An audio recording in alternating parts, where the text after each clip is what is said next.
So I said something interesting yesterday. Look, it's broken. Yeah, it broke again. Um.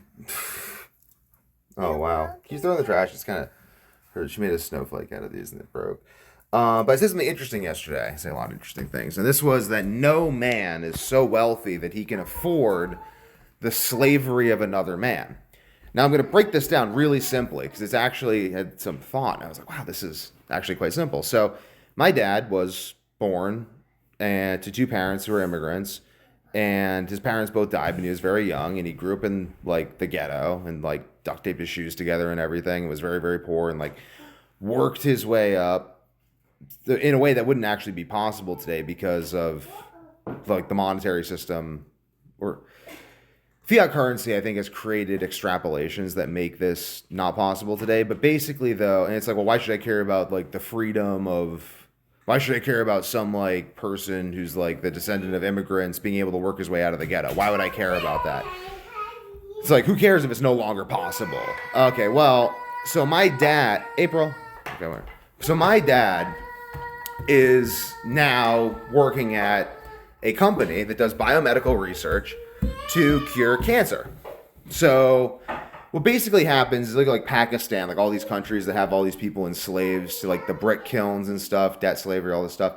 So yeah, just keep them in slavery. Why not? Well, because those people and the children of those people could go on one day to work for companies. I mean, my dad literally like make sure the labs work. So it's a very critical job he has in this thing.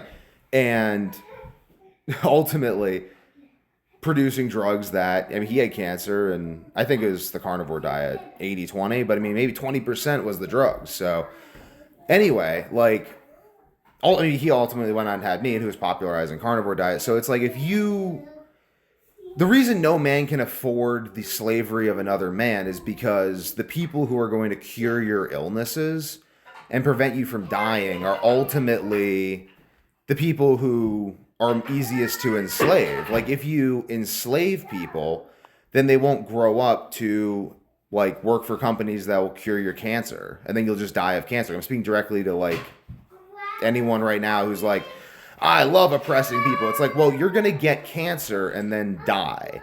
Like, the reason that like Pakistan, these countries don't develop is because they enslave the people who would develop them. That's really like the problem, is that it's people are like, oh, well, someone else would just do it. Like, no, people are actually very unique in their dispositions. Like, there's only one Einstein. If we killed Einstein, there was like another Einstein, like another Newton is not